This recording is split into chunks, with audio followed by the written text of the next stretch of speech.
Hare Krishna. Hare Krishna. Hare Krishna. Hare Krishna, Prabhuji.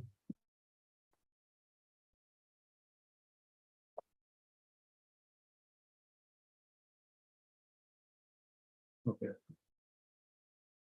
Om Ajnana-timirandhasya Jnananjana-salakaya Chakshurum Militam Jena Tasmai Shri Gurave Namaha Shri Chaitanya-manobhishtam Sthapitam Jena Bhutale Swayam Rupa Mahem Daraviva Padantikam Vandeham Shri Guru Shri Yuta Padakamalam Shri Gurun Vaishnavansya Shri Rupam Sagrajatam Sahajana Raghunathanitam Tam Sajivam Sadhaitam Tambutam Parjana Saitam Krishna Chaitanya Devam Shri Radha Krishna Padan Saha Gana Lalita Shri Vishaka Anvitam Namam Vishnu Padaya Krishna Pristaya Bhutale Srimate Bhaktivedanta Swamini Namani Namaste Saraswati Deve Gauravani Pracharane Nirvisesha Sunyavadi Paschakati Satarani Vanchakalpatarabhyashta Kripa Sindhosya पतितानां पावनेभ्यो वैष्णवेभ्यो नमो नमः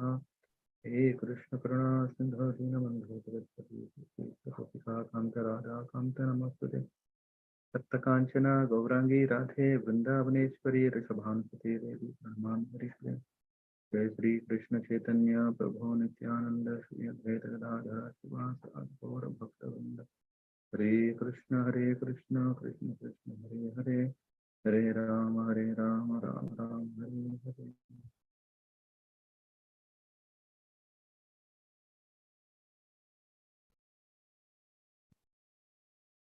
I welcome you all to our systematic study of Vedic scriptures that we are reading Srimad Bhagavad Gita, chapter 13, and let's continue with verse 8 to 12. Let me share this screen.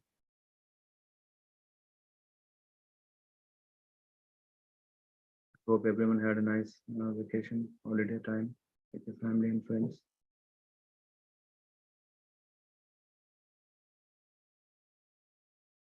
Am I audible? Yes.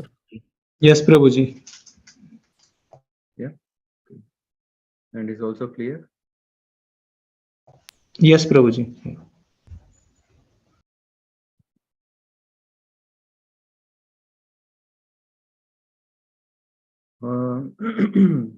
अमानित्वम् अदम्भित्वम् अहिंसा क्षान्तिरार्जवम् आचार्योपासनं शौचं धैर्यम् आत्मा विनिग्रहम् इन्द्रियार्थेषु वैराग्यम् अहङ्कार एव च जन्म मृत्युजरा व्याधि दुःखदोषानुदर्शनम् असक्तिर् अनभिस्पङ्गः पुत्रदारा ग्रहादिषु नित्यं च समचित्तत्वम् इष्टानिष्टोपपत्तिषु मयि चानन्य योगेन भक्तिरविद्यविचारिणी विविक्तदेश सवित्वम् अरतिर्जन संसदि अध्यात्मज्ञान नित्यत्वं तत्त्वज्ञानार्थदर्शनम् एतज्ज्ञानम् इति प्रोक्तम् अज्ञानं यत् अतो अन्यथा. So here we are talking about the qualities and at the same time knowledge. If you see the first element of this knowledge is humility. Yeah, this humility is actually helping us to achieve other qualities, because when we are humble, then we qualify to attain other qualities. And also understand, yeah, that's why even these are called also not just the qualities but also knowledge. Simplicity is knowledge, yeah, tolerance is knowledge, non-violence is knowledge. These are the qualities, but what are these qualities? Yeah, has to do with knowledge. And the Lord is declaring that this all these I declare to be knowledge, and besides this, whatever there may be is ignorance. In that, I think we covered steadiness, I think, no. Yeah, I think we discussed about false ego.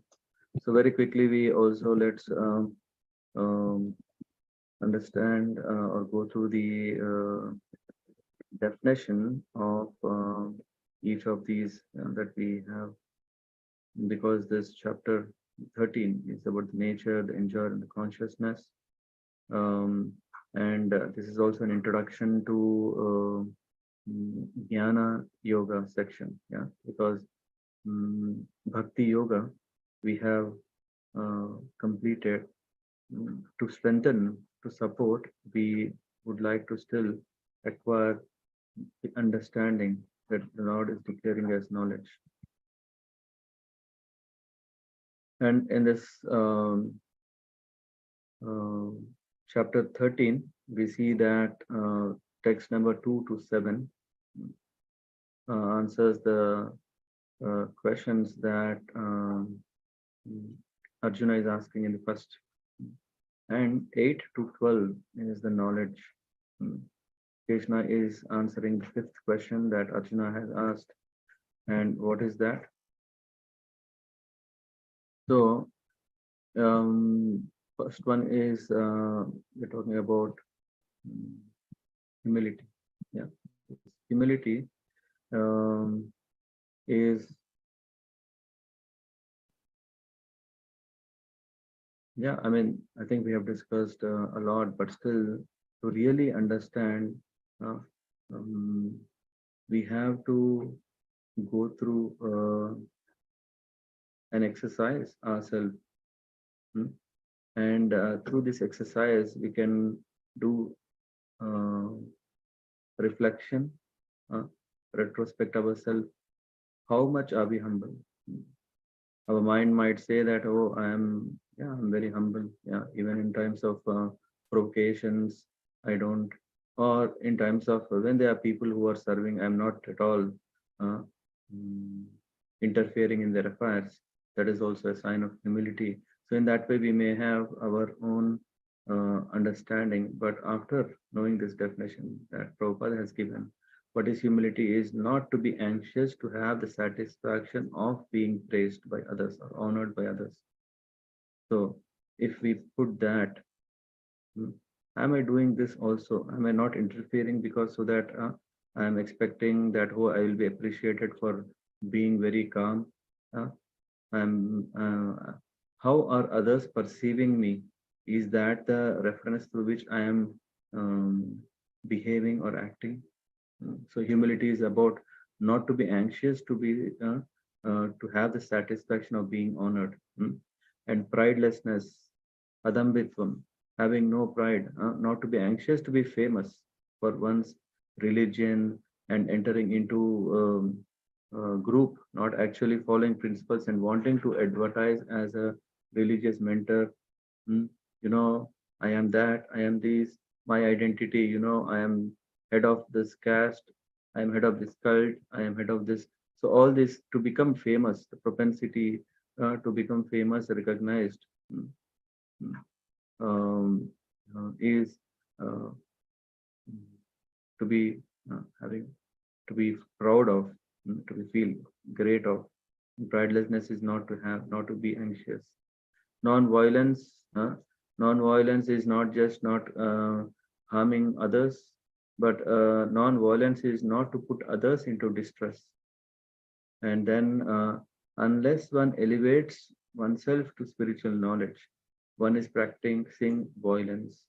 This means if we are not devotional, if we are not practicing devotional service, if we have not accepted religious path as our um, uh, savior of towards success, so then we are still always practicing violence. Why? Because only when one understands his position that he is a servant, when one understands that um, he is part and parcel of the Lord, and he is also a child of Lord, and everyone else is also children of the Lord, and um, uh, tries his best to distribute the real knowledge that, oh, others are suffering, let me also share. So this is all comes under practicing non-violence. So and then tolerance, to practice how to handle when during the situations of praise and insult. When someone is praising, when someone is honoring, when someone is dishonoring, praise and insult. So how one should be. Prahlad Maharaj is saying that all these things, they come and go, and one should not really care for all these things. One should practice uh, not to be disturbed. Tolerance means not to be disturbed by these things. It's not like, oh, artificial practice. Oh, no, no, no, no, no, I'm not hearing this person. I'm not, no. To tolerate, to accept uh, his state of mind, his state of opinion, that is tolerance. And then simplicity. Yeah, last week we discussed about simplicity means to be very straightforward, that without diplomacy, without diplomacy of self-benefit. When we talk about simplicity, am I looking for my benefit? No, to be straightforward. And then Acharya Upasanam, accepting the spiritual master. When we don't know anything, the best thing is to understand that we definitely need a teacher. We cannot learn everything, we cannot understand everything. We are not in a position to become a teacher ourselves. Oh, let me do self-teaching, self-healing, self. That can be quite dangerous, because of course there are some schools of thoughts which says, yeah, we should explore deep inside us whatever we explore, and through this process of exploring, whatever we are getting to see, that is what is actually realization. Yes, that exploration should still start from somewhere. So that exploration needs to be under the guidance of spiritual master. So even in that exploration, one needs a spiritual master. It's not that, okay, we sit for hours together and let that Lord dictate us what we should do from inside the heart, and then, okay, this is what I understand. Okay, this is what I have seen. This is what I think this is the Lord. Let me try if this is the right or wrong. So I think, yeah, it's quite risky. And then cleanliness. Cleanliness, we are talking about um, to be clean inside and outside. I think if we have to start, I think, is it from cleanliness?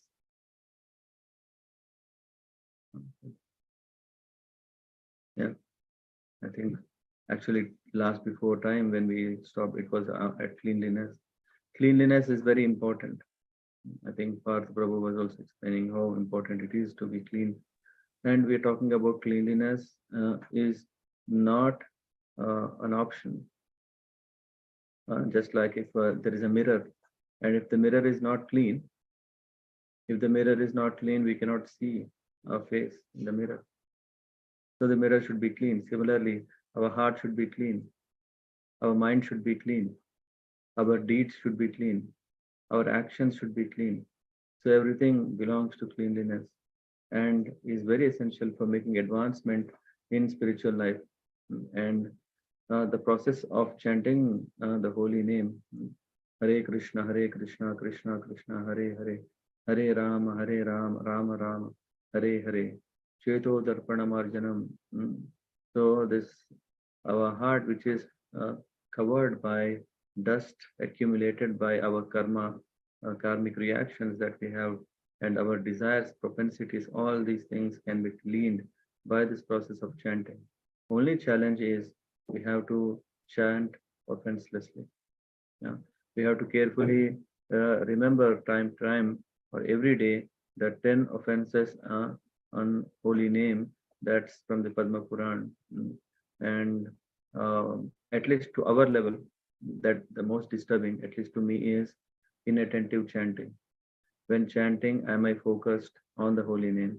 When I'm chanting, am I very careful in meditating on the Lord, not anything else. So these are a few things that can be cause of our offensive chanting, but we should carefully, time to time, remind ourselves that no, today at least I want to do quality chanting. So in that way, when we improve the quality, then our life we can see that okay, chanting, how blissful it is and how our heart is cleansed. And then we are not worried about so many things because our heart is cleansed.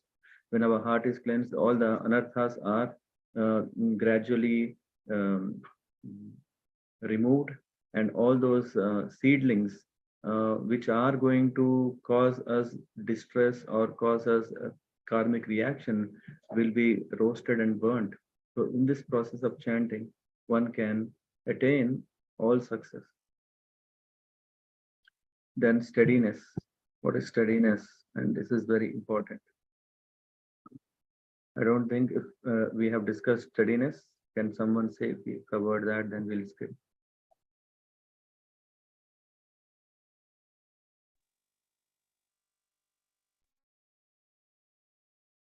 And are there any questions so far?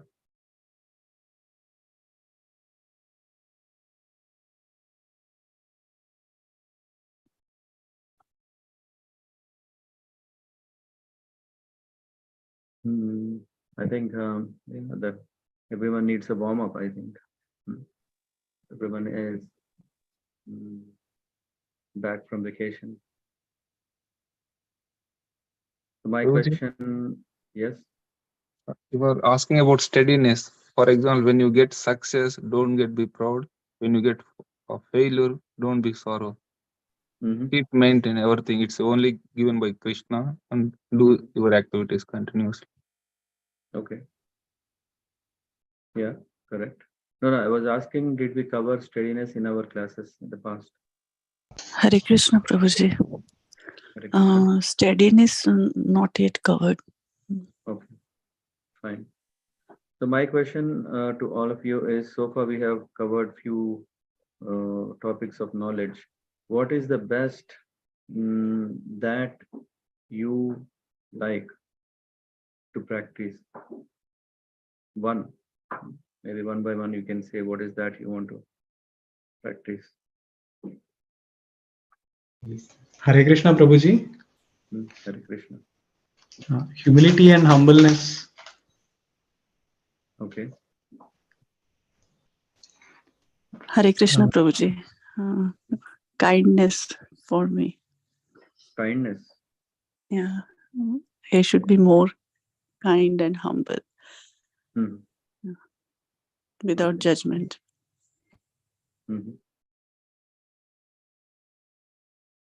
Okay. Hare Krishna, Prabhuji. For me, it's again humility. Kindness Prabhuji. goes into non-violence. Okay. Yeah, humility for Satish Prabhu. Others? Prabhuji, I want to have all these qualities, Prabhuji. Okay. What is the most important that you want to have? Main for humility. Humility. Nice. Yeah. So all are active. Ram Raga Prabhu. What about you?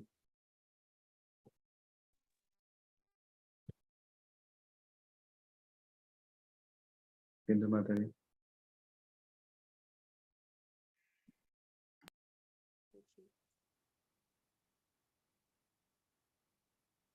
Prabhu. Yeah, everyone. I think yeah, we want to be active in the sessions. Hare Krishna, can you Or hear is it me? just like an obligation that Hare oh Krishna, every Prabhuji. Sunday I have to join, otherwise I might get a reminder, or yeah, if the group is not so active, then I would prefer to do something else, honestly speaking. Prabhu, all these I don't qualities want to are waste, Prabhu, all don't these want to waste qualities your are time. Yeah. Sorry, I don't want to waste your time. I don't want to waste my time. Hare Krishna, Prabhuji. Do you hear me, Prabhuji? I can hear. Yeah. Yeah. For me, humility and pridelessness are the main qualities. I think that will help to focus on other qualities. That's my feeling. Like we get Okay. carried away with all the attention, all the appreciation, all that. Mhm. If we get rid of We- that, then we can focus on other things. Mhm. That's my, To be free from pridelessness and to have and to be humble in our dealings. Yeah. yes, Prabhuji. Yeah. Thank you. Hare Krishna, Prabhuji. Hare Krishna Prabhuji. I think I had a warm up all of you, so let me continue. Thank you. So we're talking about steadiness, as Venimada Prabhu was mentioning. Um, when things are going smooth, when things are going perfect, just like how we want, then to do sadhana is very easy, isn't it? Just imagine you are in a temple where there is a schedule, there is a discipline. Morning 4:30 there is Mangalarti, then all morning program is done. Then everyone goes out for book distribution or prasadam distribution or preaching and come back and then do aarti. And don't you all think how nice it is to be in a missionary or in a, all this, what is it called? In um, in the midst of association, temple. Yeah. How many of you like it?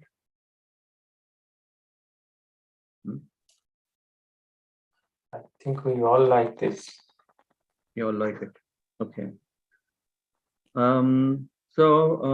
And then because there is a discipline there, and there is a tendency by seeing others, we get inspired. Oh, someone is doing it, let me also do. And in that way, there is also inspiration, and in that way, we can very nicely do. But just imagine you are not in that situation, Parth Prabhu. You are not in the temple. You are all alone. You are sitting at your home, and you don't have all these things. How difficult it is to practice, to do japa, to read, to attend. Initially, it is difficult, but when we do the practice and after a certain time, it's not that difficult. I mean, it's my personal experience. Maybe can you share with maybe an example? When I started doing japa like 1.5 years back, I mean, doing one mala is quite difficult. When my mind used to like travel in each and every fraction of second here and there. What I have done in the past few days or maybe in the past few years also. But I mean, I was adamant that during that time that I have to complete. And eventually, like the time passed, and I mean, eventually I started increasing the time. And at today's date, I mean, I could focus at least half an hour of time, and I could complete 3 and 4 malas. But still, my mind is a little bit fickle, but the percentage have decreased drastically. It's only because of the practice. Like if we give up practicing, then it's not going to help. But we still have to continue the practice. Yeah, very nice. Yeah, let's try to understand why do we need steadiness. Yeah, anyone? Why do we need steadiness? Hare Krishna, Prabhuji. Prabhuji, generally there's a saying which says like, don't take success to your mind and failure to your heart, because you get arrogant when you're successful, and if you take it to the mind, you kind of blow it off. And if you take the failure to the heart, then you get into depression and go down the south block. So I think that's why we need to have this steady kind of mindset. It is very difficult to practice, Prabhuji, because though we all know this, I think even I'm wondering how to practice it. Maybe I think one Prabhu said understand everything is Krishna's work and keep him at the center of everything. That is one way to understand that failure or success, everything is Krishna's plan. When whatever happens is even a failure, even a heartbreak comes to us, it is Krishna's plan to bring us into a different elevation. I can also tell it from my personal experience too. So I think that is the way to practice it. And to me, association helps a lot, Prabhuji. There are few elevated souls. For example, in Sri Sampradaya, we say Alvars. So they didn't need any association. Maybe God Himself came to them.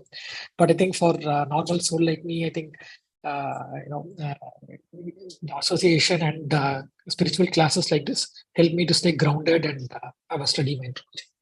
Hare Krishna. Yeah. Still, I mean, I would go further to understand why do we need steadiness? Hare Krishna, Prabhuji. Yeah. Prabhuji, when we are traveling towards a destination, and we all know destination is to go back home, go back to Godhead. Steadiness is very much important. It's like driving your vehicle, and if you're driving too fast, because it's like driving on an autobahn. If the conditions are familiar, convenient for you, we drive too fast. But for sure, you will get an obstacle somewhere on the path of the journey, and we have to reduce our speed. So when you are steadily focusing on the drive, I mean, obviously when we are driving the vehicle, we will get this optimum speed on the dashboard, like how much you have to drive so that you can save your fuel in the best economical mode.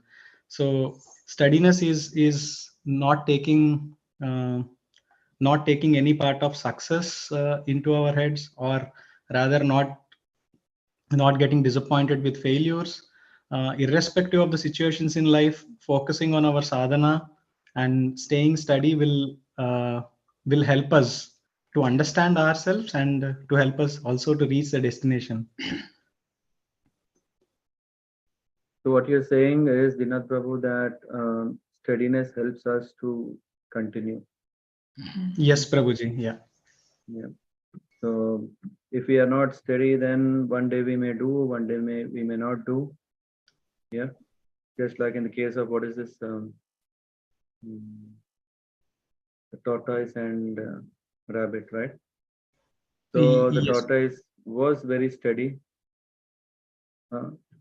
And if we see that the task that we have is quite huge, very big, as you said, going back to Godhead, yeah, because until we really identify what is our real home, that itself is still a journey. So going back to Godhead is not so easy. It needs a lot of scrapping, so much overweight that we are carrying, and this is not so easy, isn't it? Just imagine that we have loads of load that we have been carrying all these lifetimes, and then only we are allowed to go back, not with the load, which is not recommended, which is not us. Then all the scrapping process is going to happen. When the scrapping is happening, are we steady? That is important. Because today we are able to sit very peacefully, do our japa, read, attend class and everything. What when the tough time comes? Are we able to practice? Are we able to do this? And there, what is that quality that helps us is strong determination. Whatever may happen, whatever may come, whatever may go, I have complete faith in the holy name. I have complete faith in Krishna consciousness. I have complete faith in the words of Krishna in the form of Bhagavad Gita. In Srimad Bhagavatam, we understand that determination is important, and that determination can be supported by faith in the scriptures.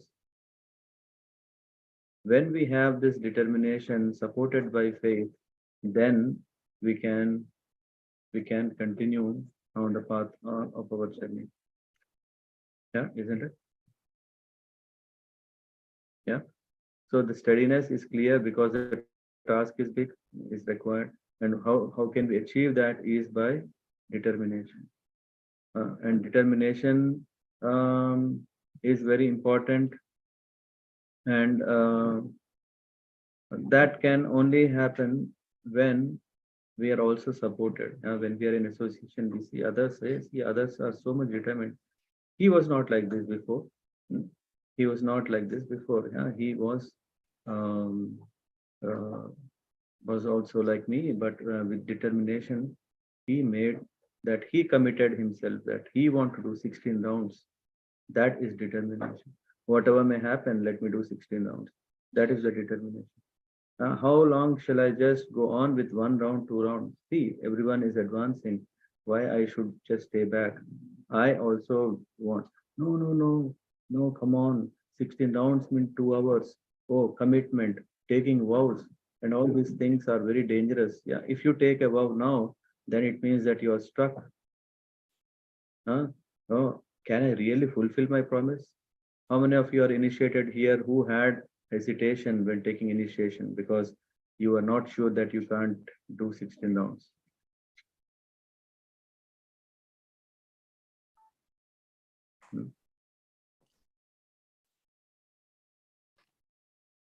Only 2 hands.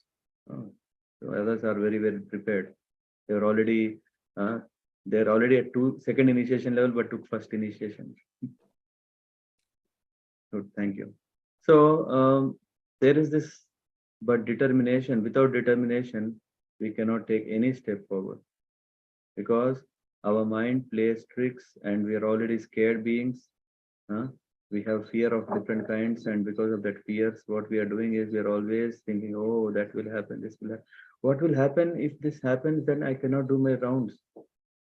Or what will happen that? No, I am determined, whatever may happen, that I am committing. And that is what we call as taking vows. And when we take a vow, that will give us the strength. That will give us the strength so that we can practice. We will practice with determination. So how can we get steadiness? Determination. How can we determine? By taking vows. Yeah, these vows are of different levels, different kinds. Yeah, if one is interested, they can read Kadam Karan Maharaj book. What is that? Living with Vows, right?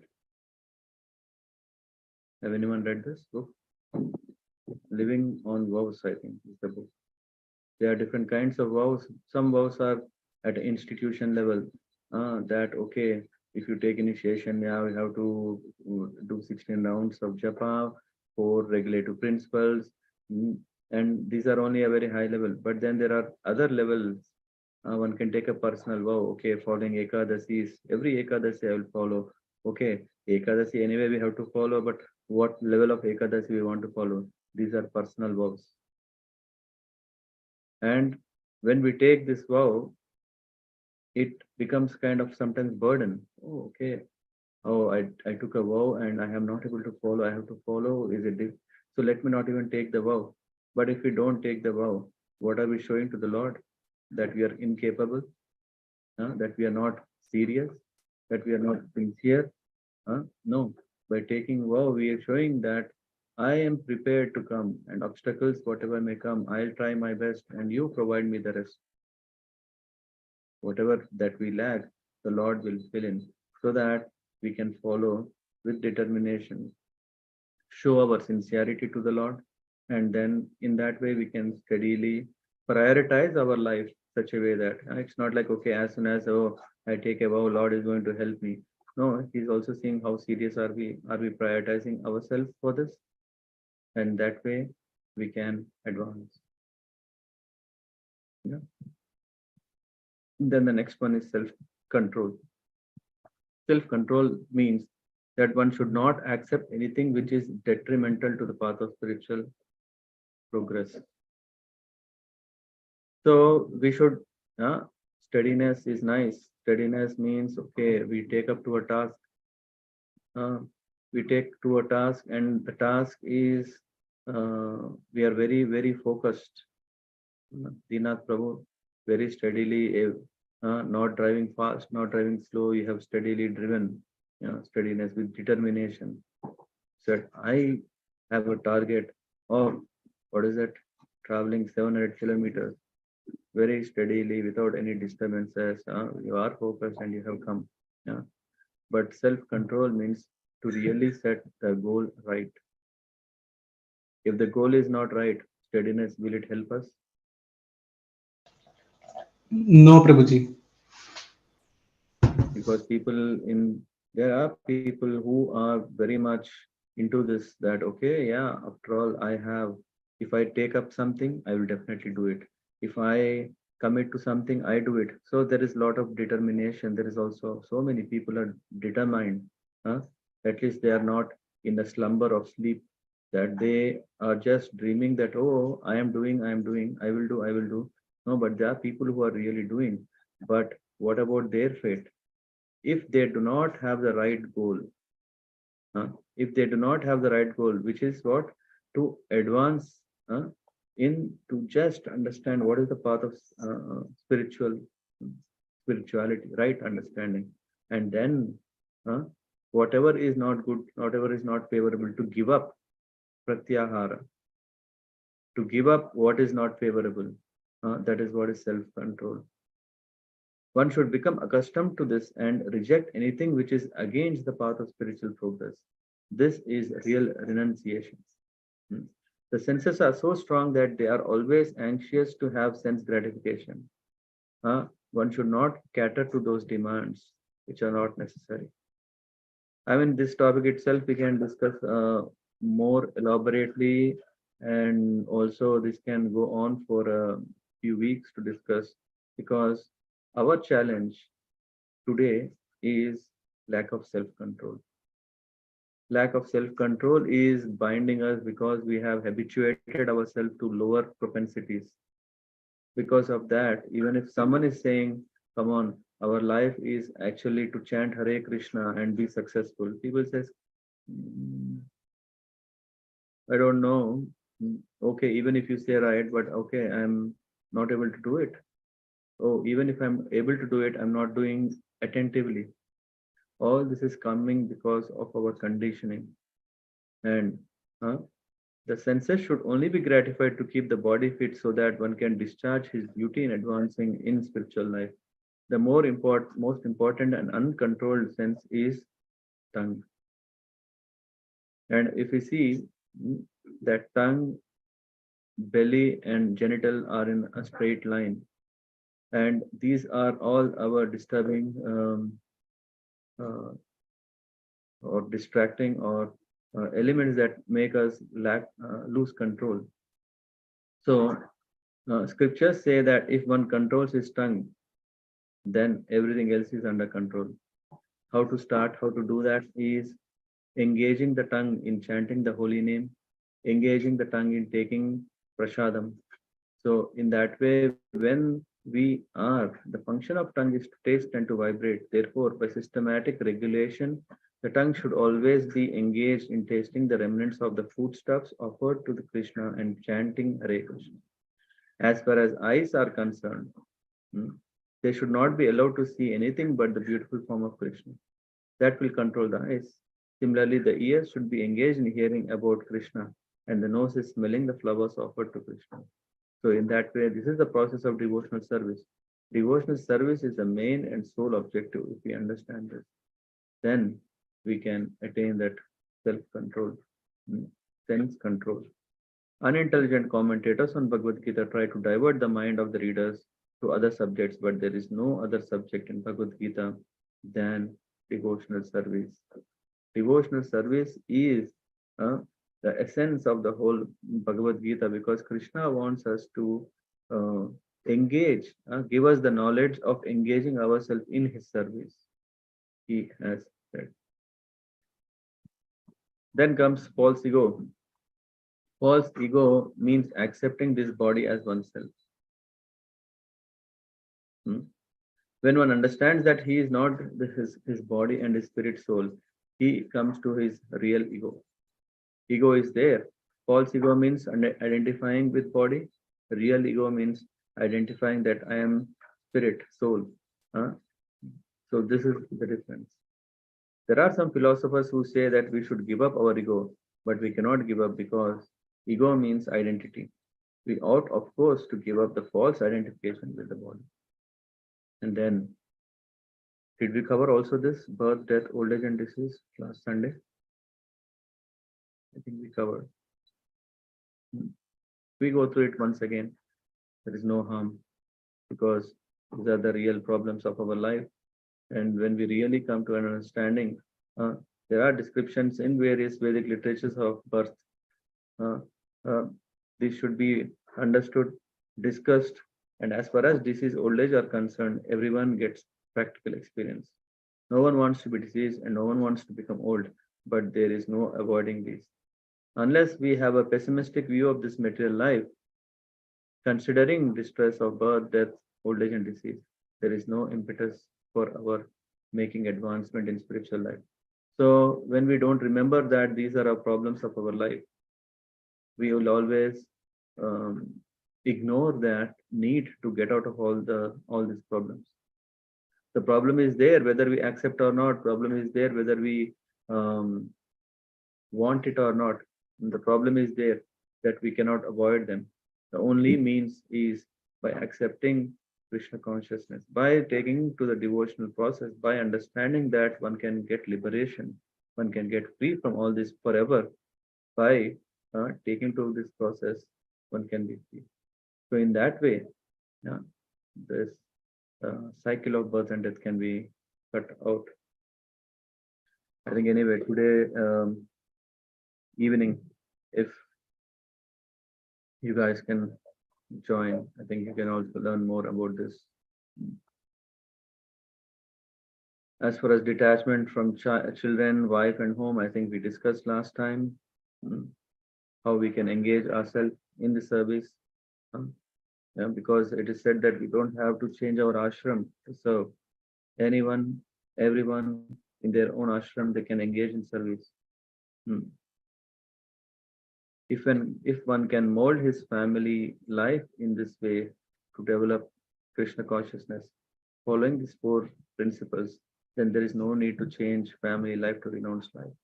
But if it is not congenial, not favorable for spiritual advancement, then family life should be abandoned. In all cases, one should be detached from the happiness and distress of family life. Because in this world, one can never be fully happy or fully miserable. So just like, okay, right now I'm happy. So I'm just thinking how nice if this happiness can be ever increasing, or at least if not increasing, can stay. That is not going to happen. If there is distress, you think, oh, what distress? Why only me having all this distress? Why everyone else around me are happy? Why his life is happy? And all these things. No, even that distress will go. So in that way, the system is made such a way that this happiness and distress are the waves in which we are, and nothing is permanent. And in that way, our desire is always to be fully happy, and that full happiness can only be achieved in spiritual life. Any questions so far? I'm just trying to finish off this.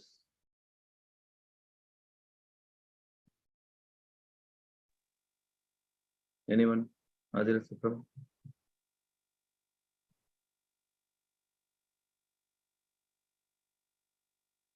You have any question or let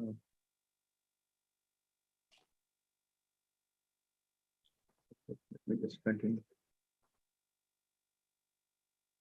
Anyone else? Well, have any questions? Anything anyone want to add? Their own experiences, how we have thought this is happiness led to unhappiness.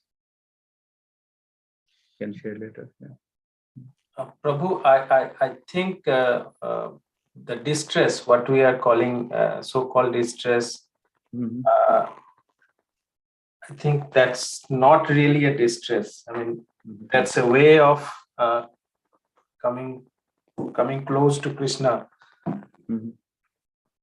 Yeah. So this is what I think we will discuss next. Happiness and distress are concomitant factors of material life.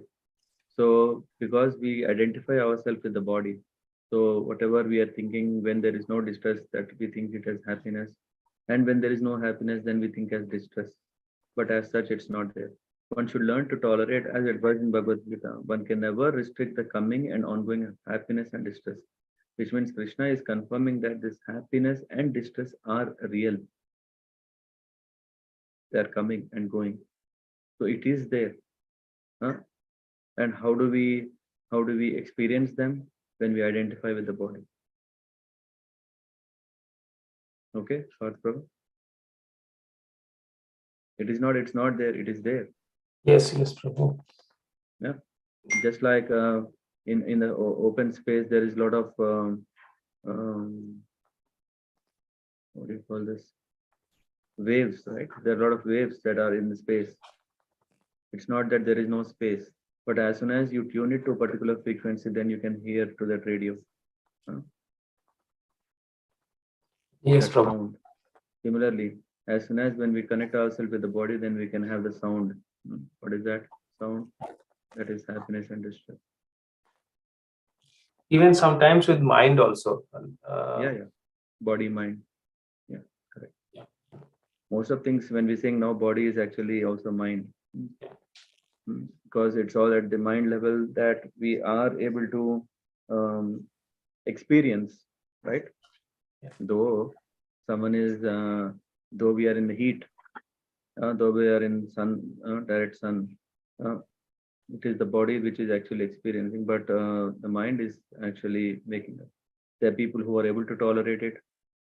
The tolerance is coming from where? Mind. Generally, when we get something desirable, we are very happy, and when we get something undesirable, we are distressed. But if we are actually in spiritual position, these things will not agitate us. To reach that stage, we have to practice unbreakable devotional service. Devotional service to Krishna without deviation means engaging oneself in the 9 processes of devotional service. Shravanam, Kirtanam, Vishnu Smaranam, and all this. That process should be followed. It's true. Naturally, when one is adapted to the spiritual way of life, he will not want to mix with material men, right? That would go against his grain. One may test himself by seeing how far he is inclined to live in a solitary place without unwanted association. Naturally, a devotee has no taste for unnecessary sporting or cinema going or enjoying some social function because he understands that these are simply a waste of time. Yeah, as you all guys have been practicing Krishna consciousness for some time, your perspective of how all these things are going on and how you have to be engaging your time is very, very important, isn't it? Yeah. Just recently, Satish Prabhu, you have been to India. Did you feel something different compared to your last time when you went to India? Absolutely, Prabhuji. I was always looking for ISKCON temples, and I was missing our weekly programs. Prabhuji. That was very Prabhuji. And also, I was like pushing my mom, like, let's go to temple every day. She was like, I don't have the time. Then I gave examples of Prabhupada and all the people, how they kind of, not waste every time. Also our community. So it was very different to do. For sure. Yeah. Anyone else want to share? How is your experience?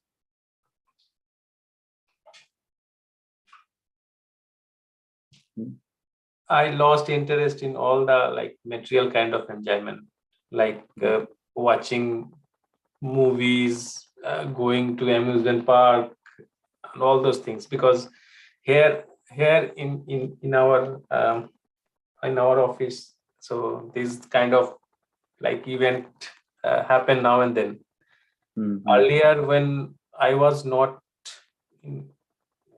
into this Krishna consciousness and not exploring this area, I get excited about all these events. But now it doesn't seem like, it's not interested. So I utilize that time by watching lectures and maybe reading Bhagavatam.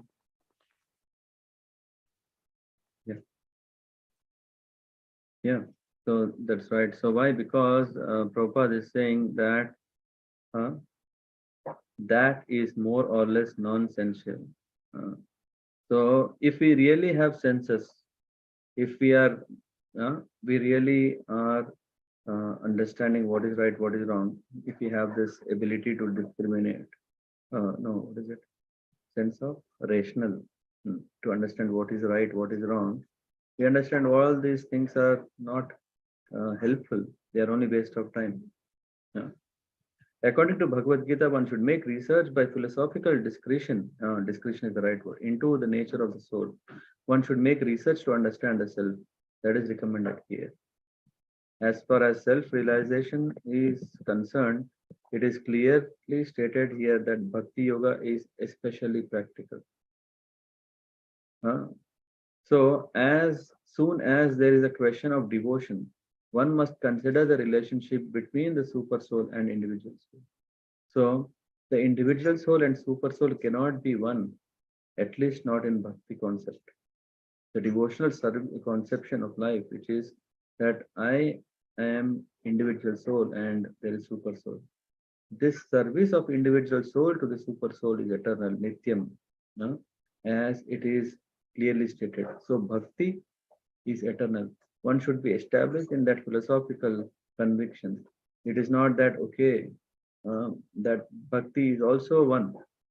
How many of us have thought that bhakti is one of the bhakti is one of the spiritual elements?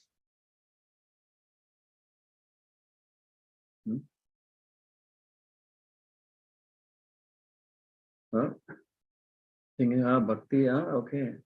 People are doing bhajan, okay, that is fine. But actually, I was thinking more or less first knowledge, spiritual knowledge is actually everything. Just knowledge. Bhakti, I think, is maybe they have some feelings that they are sentiments, emotions, or whatever. That's why they are doing bhajan. They have some attachment to the Lord. That's why they are doing bhajan. But actual spirituality is all about knowledge. To understand that, to understand who am I.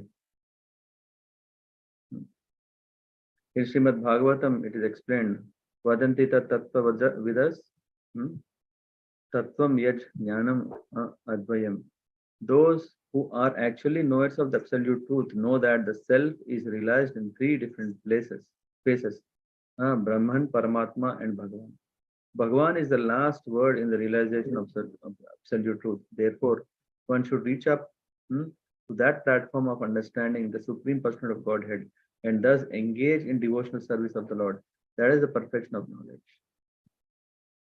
And then here, I don't know if this is the last paragraph, and here it's very clearly mentioned.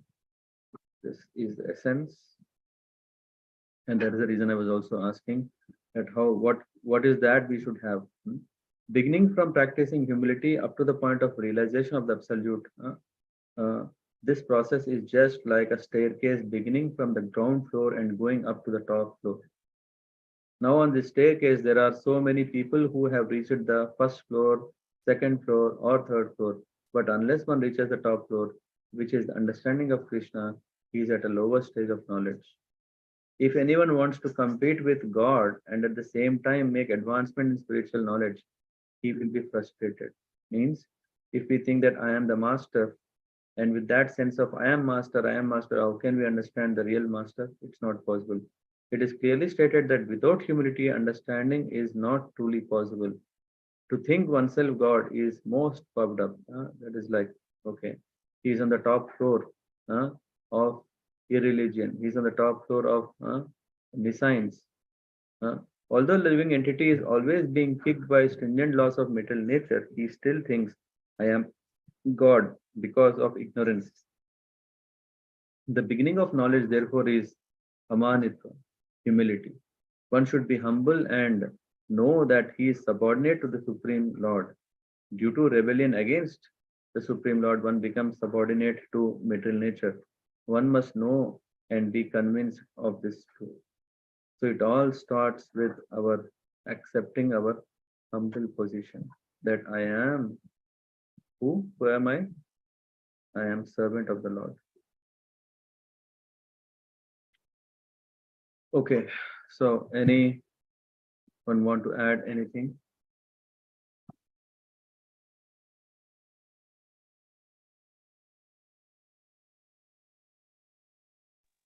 Hare Krishna, Prabhuji. Hare Krishna. Yes, Prabhuji, I would like to add about the steadiness, Prabhuji. The one who take the shelter of Bhagavad Gita, the mind is really calm and very focused, Prabhuji. Like I had an experience when I was doing my master's, that too I am giving this oral exam. The last day before this on Monday, like Sunday, I heard the class of Bhagavad Gita and I prepared very well, Prabhuji. And then I'm like when I went to this examiner and my mind was very calm. Like I really I studied like I took the like I studied some verses of Bhagavad Gita and I know like I learned the subject and that time my mind was very calm and I could pass the exam, Prabhuji. That was really I want to share that experience and yes, the Bhagavad Gita really helps in every situation, Prabhuji. Very nice. Yeah. Correct. Helps. So how to be steady is by taking shelter of Bhagavad Gita.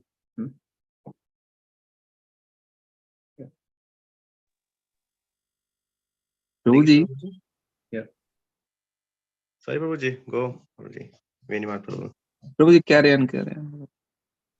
Prabhuji, I have one question. Like we discuss about detachment. So detachment from the family members means that considering them, they are also the part and parcel of Krishna, and in that way, right? But when we do something for them or when we serve them, but we are not at that level that at least I am not at that level that I can really relate them as part and parcel of Krishna. So when I'm doing something for wife or children or maybe for parents, so we are still thinking that they are mine, that my parents, my wife. Yeah. So how can we develop that maybe that consciousness that they are not mine but they are the part and parcel of Krishna? So yeah. So to understand how should we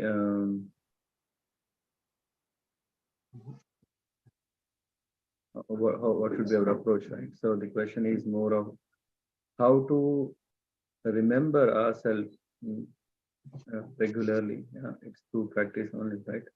So we have to regularly remember ourselves that we are servant. Usually it is said that who is the head of the family? It is the father, right? But we should understand that we are servant of the family because in the form of head, what we are doing is we are taking just like a manager in a company. He is a manager or he's a boss, but actually what is he doing? He's actually serving. He's serving a mission. He's serving a project. He's serving a purpose. So our purpose is to make sure that our family is advancing in Krishna consciousness. Yeah. So in that process, what we do is okay. Now are the relations are there because the challenge here is we are having a relationship, right?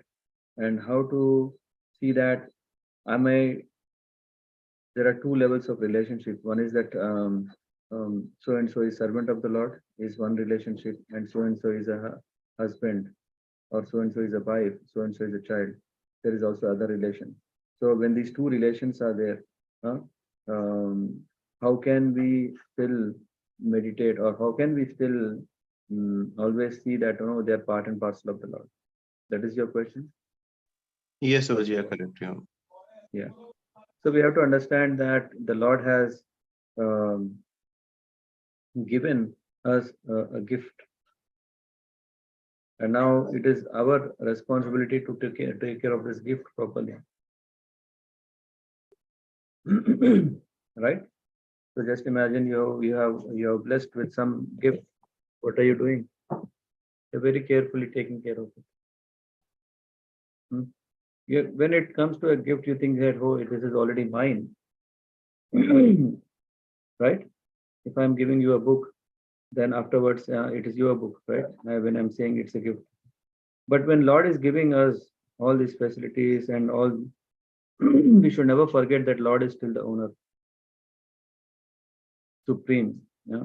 So he is just giving us an opportunity to have the main relationship with him by dealing with these relationships that are given in our life.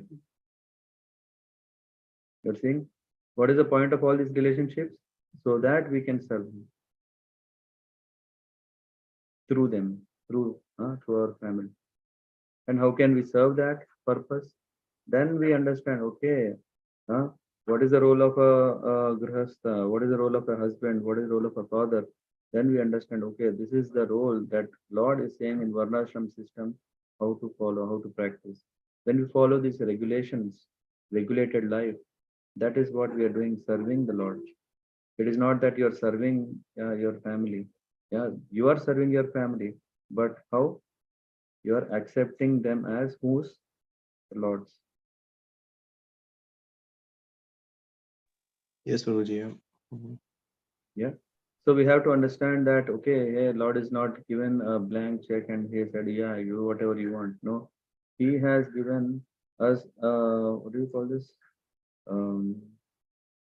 Just like we have that, right? In trust, he has entrusted us with whatever we have around, whether it is family. He has entrusted it in our hands so that we take care of them. When we don't take care of them, yeah, he'll take away.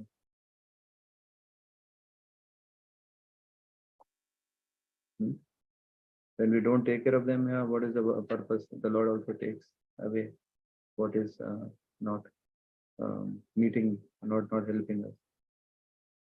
So we coming back in a practical sense, how do we see that? Okay, we should always understand this. Yeah, when we are doing our own activities, we should always see how this activity will help so and so in their spiritual advancement. Am I providing then the best education in the society, or am I providing the best values that are provided in Krishna consciousness? Now you see the difference. How we can see the difference is when we see, okay, how are others thinking? What are they providing, or what are we providing? We are providing things such a way that they can get more and more closer to Krishna consciousness, more and more to the goal, more and more to success. Yes, Guruji. Yeah, right. And then, very importantly, yeah, if I remember from Keshav Maharaj message, he says, how can we do that? Is not thinking that so and so is my property, so and so is fully under my control, so and so only should help me. No, our goal is that we have to make them ready for the upliftment of the society. Yeah, by helping the mission. Not okay taking service from them, but helping them that they can give service to the Sangha, to the association.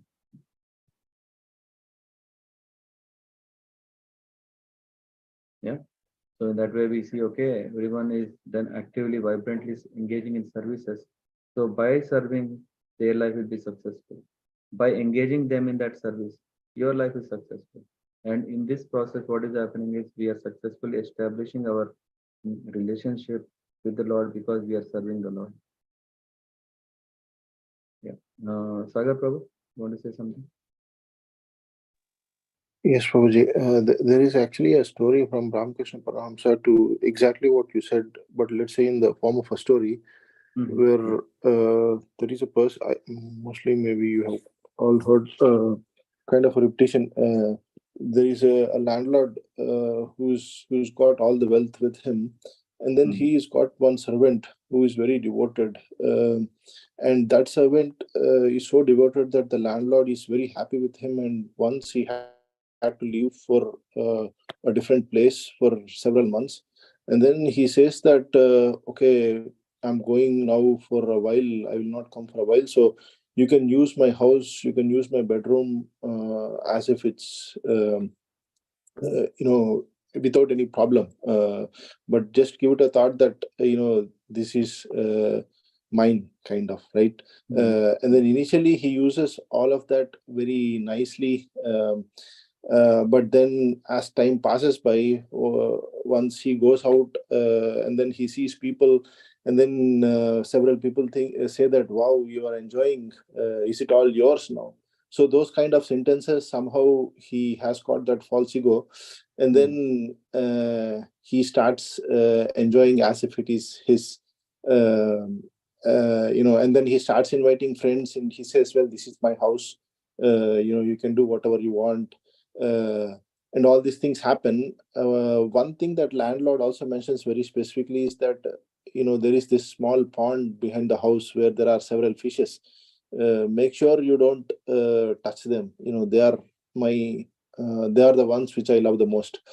And then after several days, when this servant thinks as if it's all his now, because it's been several months, and he's utilizing it as if everything is his, he also somehow gets that thought that, okay, let me also take that fish. And then my landlord said they are his favorite, so most likely they might be very tasty, so let me take that fish and then cook it for a day or so. And when he starts doing it, that's when the landlord again comes back and he says that, okay, now you have crossed the limits, and then he throws him out of the house. So the thing is, as long as the servant enjoys in the first couple of months, as if he enjoys all the property, but he enjoys with the mind that it's all not his, but it's actually landlord's, he has a very nice living. And then time progresses, but once that false ego pops in, everything turns. And then that pond and the fish is kind of for devotees. If you were to imagine landlord as the Lord himself, and that servant as us, if we put ourselves in his shoes, and then the pond and the fish in the shoes of devotees. So that's kind of the worst case thing, where someone goes and even scolds devotees or abuses devotees, and that's the kind of end of that person. So if we relate everything to what you just said, as long as we can enjoy everything, it is not a problem enjoying, but putting on his name that it is not mine but rather Lord's, everything goes fine. Yeah. And to not go to that level, actually we should also develop the right intention of not even enjoying. Of course it becomes quite distasteful, because when there is no enjoyment, what are we doing, right? So when we understand that, okay, the Lord has given everything, if we are satisfied, then we will not even anchor for all these facilities, right? Just imagine, there is a very nice story, I think maybe Satish Prabhu can say. This is also coming from Sri Vaishnavism, that someone is asked to, no, not from there. Someone is asked how to be humble, how to be satisfied. Then the guru sends him to a maid servant house. So he sends you, go there. There is a maid servant, and she will teach you. Then the student was surprised. Yeah. When we want to understand something, we approach a guru, we approach some experienced intellectual people, but how can a servant teach? Nevertheless, my guru said, let me go. So this guy went, and then when this guy went, he started living in his room. And because this is a very big bangla, the servant came, she started cleaning room by room, she's singing, and so much dedicated, so much serious, sincere. She's serving, and he thought, oh, my guru, what he has said is right. To see her, and he is very inspired, to see her all every day, that she's very dedicated and serving. So then he decided to gift her a sari. And next day, what happened? You know what? This maid servant wore the sari, and she was also very enthusiastic. Next day, again sweeping, cleaning, and all, very happy. And then next day, she came in her own normal dress, but she was still exhibiting the same happiness. This was surprised. He was saying, hey, there is no change in her, whether she is wearing this new sari or the old sari, right? Whatever she was having. This is the state of mind that we should actually look for. It's not like, okay, if something is there, we should not use it. No, we can use it. It's not like, okay, it's very dangerous to use it. Okay. No, you use it, but as long as you are not, what do you call this? Yeah, as long as you're not associating yourself, your happiness with that thing, there is no problem. As soon as when you start associating that your happiness is because of that, and then you want it, and this is what happens, yeah, that your desire starts increasing more and more, and then it leads eventually to the stage that, oh, I want it. For that matter, I can take loss. Yeah. So, yeah, Sagar Prabhu. So I think as sadhakas, we should be very, very clear on self-control also. But this dimension of self-control is so important that there is a very thin layer, and that is the reason I think why Adirasa Prabhu is asking, am I enjoying? Yeah, because is it my personal enjoyment, or is it like, okay, serving the Lord? No? Am I using them for me, or I think using is not the right word, but um, am I engaging them for my pleasure, or am I engaging for Lord's pleasure? So that question, yeah, we should time have clarity. Yes, Prabhuji, the steadiness aspect. Yeah, self-control and clarity on this, that I am only a servant. The proprietor is the Lord. He's only has entrusted this in my hand. So I take more care of the things that belong to the Lord. So yeah, we all have a huge responsibility.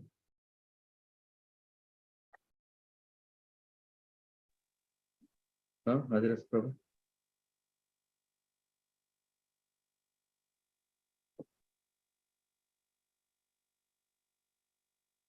Okay, Venimada Prabhu, you have a question. You want to say something?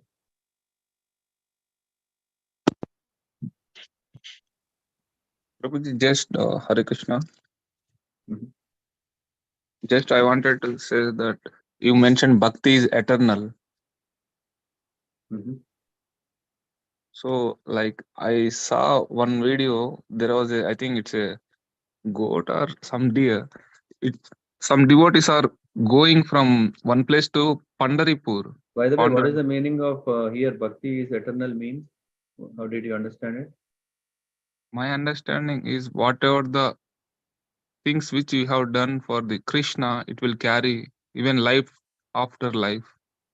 The services, the interest toward Lord. Okay. What Prabhupada mentions means here by bhakti is eternal means there is no end. What does that mean here is that even if you go to Vaikuntha, what you do? Bhakti. Same service. Wherever, even there is, it's not like, okay, you have attained the goal now, that's it. No. Even after attaining bhakti, bhaktya, so even after attaining that stage, what you'll do is still bhakti. That's why bhakti is eternal. Okay, bro. Yeah, and now, yeah, what you are referring? Just like even we change our bodies also, still we have the remnants of bhakti will carry through our bodies. Like when I think the deer was going to Pandaripur, so whoever chanting the Panduranga Vittala name, it is going with them only. And the animal attended complete all the programs. So it's like I thought that it will, even though you change the bodies, but it will carry your what things which you have done. Yeah, so this also is what Krishna is saying in Gita, right? That in the material endeavor, when we are doing something, your manager will appreciate after you have shown the result, right? When your manager is saying, hey, you have done the job, only when you have really done the job. In the middle, if you do, will he say you have done half job? No. He'll say, hey, he has not done the job, right? Yes, Prabhuji. Yeah. In spirituality, Krishna is appreciating every small action that we are doing. Yeah. So he's saying, hey, he did it. He did it. And that result is not just only for this lifetime. Yeah. Even after we have finished 50% of our attained 50%, then the remaining 50%, yeah, it's not like, okay, in next life I have to start from scratch. Because Arjuna is asking, what is the fate of people who have taken to spirituality, but they have not finished in that one lifetime? Huh? What is Krishna saying? Yeah, if he is a long-term guy, he will once again appear in a Vaishnava family. If he is, okay, just has started and has not gone too deep, he will appear as a son of a Brahmana or a son of an aristocratic family. So in that way, what is happening? The Lord is saying that whatever effort you do in bhakti, it's not going to waste even a fraction. Everything is counted and collected and accumulated, and cumulatively we are advancing from life to life, from being to being, and attain the success. Yeah. Thank you, Prabhuji. Yeah. Thank you very much. Okay, thank you so much for joining, and yeah, let us see us next week. Have a nice Sunday. And Chakrapatrabhyash Chakrapasindhubhya Vacha Patitanam Pavanebhyo Vaishnavebhyo Namo Srila Prabhupada ki Hare. Thank you, Prabhuji. Hare Krishna. Hare Hare Krishna. Krishna. Hare Krishna, Prabhuji. Hare Krishna. Hare Krishna, Prabhuji. Hare Krishna, Prabhuji. Hare Krishna.